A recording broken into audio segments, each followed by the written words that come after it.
எல்லாருக்கும் வணக்கம். இந்த வீடியோவை நம்ம கொடைக்கானலில் பதிவு பண்ணிட்டு இருக்கோம். ஏன் கொடைக்கானல்லேருந்து பதிவு பண்ணுறோன்னா, சென்னையிலேருந்து இங்கே கொடைக்கானல், திண்டுக்கல் நம்ம டிஸ்ட்ரிக்ட் வரைக்கும் இருக்கக்கூடிய வியாபாரிகள், பொதுமக்கள், அ விவசாயிகள் இவங்க எல்லார்கிட்டயும் பேசிட்டு, அவங்களுடைய இன்னைக்கு இருக்கக்கூடிய இந்த கடுமையான கேஸ் தட்டுப்பாடுல எந்த விதமான பாதிப்புகளை எதிர்கொள்றாங்க, இல்ல சிரமம் எதுவும் இல்லையா? அப்படின்ற விஷயங்கள பார்த்துக்கலாம். அப்படின்ற ஒரு சின்ன சர்வேவ நம்ம கிட்டத்தட்ட ஒரு 30 பேர்கிட்ட எடுத்துட்டு வந்திருக்கோம். ஒரு ஊர்கள தாண்டி வரும்போது, ஒரு ஜங்ஷன தாண்டி வரும்போது, சில ஊர்களுக்கு உள்ள போயி, இந்த சர்வேவ நம்ம எடுத்துட்டு வந்திருக்கோம். எல்லாருக்குமே தெரியும், இன்னைக்கு கடுமையான கேஸ் தட்டுப்பாடு, எரிபொருள் தட்டுப்பாடு, எங்க பார்த்தாலும் ஒரே பதட்டமா இருக்கு. நெறைய கடைகள் வந்து விடுமுறை விட்டுட்டு வீட்டுக்கு போயிட்டாங்க. இருக்கக்கூடிய கடைகள்ல மாற்று எரிபொருள பயன்படுத்த ஆரம்பிச்சுட்டாங்க. கேஸ் சிலிண்டரையும், கேஸ் அடுப்பையும் தூக்கி ஓரம் வச்சுட்டு, விறகடுப்ப பயன்படுத்த ஆரம்பிச்சுட்டாங்க.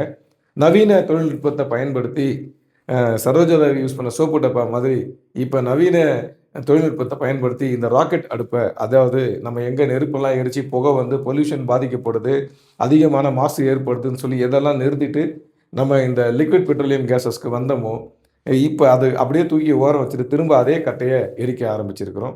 அடிஷனலா ஒரு டிசி ஃபேன் மூலியமா வச்சுட்டு, அத ராக்கெட் அடுப்பு அப்படின்னு வச்சுக்கிட்டு இருக்கோம். கிட்டத்தட்ட 1000 வருஷமா பயன்படுத்தக்கூடிய ஒரு டெக்னாலஜி தான். அரசர்கள், அ இருக்கக்கூடிய போர் வீரர்களுக்கு பயன்படுத்தக்கூடிய ஆயுதங்கள செய்றதாகட்டும், இல்ல இரும்பு பொருட்கள உருக்கி, அத ஷேப்புக்கு வடிவத்துக்கு கொண்டு வரதுக்கு பயன்படுத்தக்கூடிய கருமார் பட்றையில பயன்படுத்தக்கூடிய மெத்தட தான் இன்னைக்கு ராக்கெட் அடுப்புன்னு பயன்படுத்துறோம். நம்ம இருக்க 2100, 2200ன்னு நம்ம டெக்னாலஜி டெவலப் ஆகி ஸ்பேஸ்க்கு போவோமா? இல்ல மார்ஸ்க்கு போய் அங்க வீடு கட்டுவோமான்னு யோசிச்சிருந்த காலகட்டங்கள்ல, திரும்ப புதிய கற்காலத்த நோக்கி நம்ம போக வேண்டிய சூழல்ல வந்திருக்கோம். கிட்டத்தட்ட இரும்பு காலத்த வந்து நெருங்கியிருக்கோம்னு நெனைக்கிறேன்.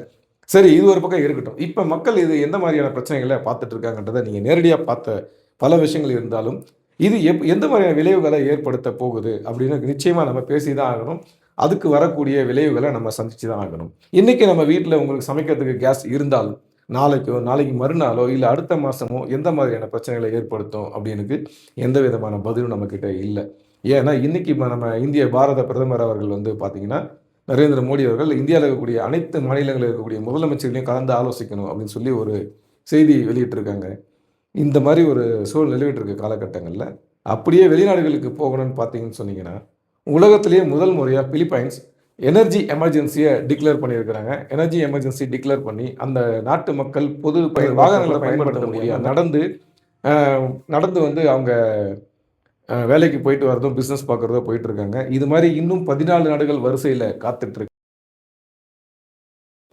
நம்ம எந்த இடத்துல இருக்கோம் அப்படின்றது வந்து தான் இங்கே நமக்கு பெரிய ஆச்சரியமும், கேள்வியும் கலந்த பதிலும், கேள்வியும். ஏன்னா நம்ம மக்கள் தொகையில ரொம்ப பெரிய நாடு. எல்லாருக்குமே தெரியும். உலகத்தில அதிக மக்கள் தொகை கொண்ட நாடு நம்ம இந்திய நாடு. இங்க பிரச்சனை வந்தா எப்படி சமாளிக்க முடியும்? மக்கள் எந்த மாதிரியான விளைவுகள எதிர்நோக்க வேண்டியிருக்கும் அப்படின்னு நெனச்சு பார்த்தாலே பதறுது. இது பயமுறுத்துறதுக்காகலாம் கிடையாது. ஏன்னா நம்ம கொரோனா போன்ற மிகப்பெரிய எமர்ஜென்சிய நம்ம பார்த்துட்டு வெளிய வந்திருக்கோம். இருந்தாலும், அப்ப நமக்கு இந்த மாரி அத்தியாவசிய பிரச்சனைகள்ல சில நாட்கள்ல நம்ம வந்து சுதாரிச்சுட்டோம். ஆனா, அத்தியாவசிய பிரச்சனைகள் எரிபொருள் தட்டுப்பாடுன்னும்போது நெறைய கம்பெனிகள லீவ் விட்டு ஊருக்கு போயிருக்காங்க. பொருளாதார இழப்பு ஏற்பட்டிருக்கு. நெறைய மெடிக்கல் எமர்ஜென்சி யூஸ் பண்ணக்கூடிய விஷயங்களுக்கு பாதிக்கப்படுது. செல்ஃபோன் டவர்ஸ், அதாவது டெலிகாம் டிபார்ட்மெண்ட்ல இருக்கக்கூடிய எல்பிஜில இயங்கக்கூடிய ஜெனரேட்டர் பாதிக்கப்படுறதுனால, உங்களுக்கு தொலைத்தொடர்பு துண்டிக்கப்படக்கூடிய காரணம். அதாவது தொலைத்தொடர்பு உங்களுக்கு டிஸ்டர்பன்சஸ் ஆகறதுக்கான சான்சஸ் இருக்குன்னு தொலைத்தொடர்பு நிறுவனங்கள் தெரிவிச்சிருக்கிறாங்க. இன்னும் போக்குவரத்துக்கு எந்த மாரி பிரச்சனைகள் வரப்போகுது அப்படின்னு தெரியல. பட் எந்த மாரி பிரச்சனை வந்தாலும் அதை எதிர்நோக்கறதுக்கு நம்ம தயாரா இருக்கணும். எந்த பிரச்சனை வந்தாலும் நம்ம பார்த்துக்கலாம். அதுக்கான மாற்று ஐடியாவ நம்ம இப்பவே யோசிச்சு வச்சுக்கணும். எந்த பிரச்சனை வந்தாலும் நம்ம ஸ்டஃப்பா அப்படியே ஹோல்ட் ஆகி ரொம்ப பயந்து நிக்கக்கூடாது. தெளிவா இருக்கணும் அப்படின்றத நம்ம ஒரு முடிவா எடுத்துப்போம். இருந்தாலும் இப்ப இருக்கக்கூடிய சூழல வந்து நம்ம சொல்றோம். இந்த வீடியோ போட்டு இத உங்களுக்கு டெலிகாஸ்ட் ஆனதுக்கப்புறம், நாளைக்கு உடனடியா சூழல் மாறுற சூழல் இருக்கான்னு பார்த்தீங்கன்னா, இல்ல. ஏன்னா இன்னைக்கும் ஈரானுக்கும், இஸ்ரேலுக்கும் மிகப்பெரிய பஞ்சாயத்து போயிட்டு இருக்கு. போர் தீவிரமா நடந்துட்டு இருக்கு. இந்த ஹார்முஸ் ஜலசந்தியில கிட்டத்தட்ட இன்னும் போக்குவரத்து தடைப்பட்டிருக்கு. அங்க சீன கப்பல்களோ, ரஷ்ய கப்பல்களோ, இந்திய கப்பல்கள் அனுமதி வாங்கி வர்றத தாண்டி மீதி எந்த கப்பல்கள் போனாலும் நான் அடிப்பேன் அப்படின்னு சொல்லி ஈரான் ஒத்த கால்ல நிக்கிறாங்க. ஈரான அடிச்சே தீருவேன், ஈரான காலி பண்ணுவேன் ஆவன்னு சொல்லிட்டு கங்கணம் கட்டிட்டு அலைஞ்சிட்டு இருக்காங்க அமெரிக்கா.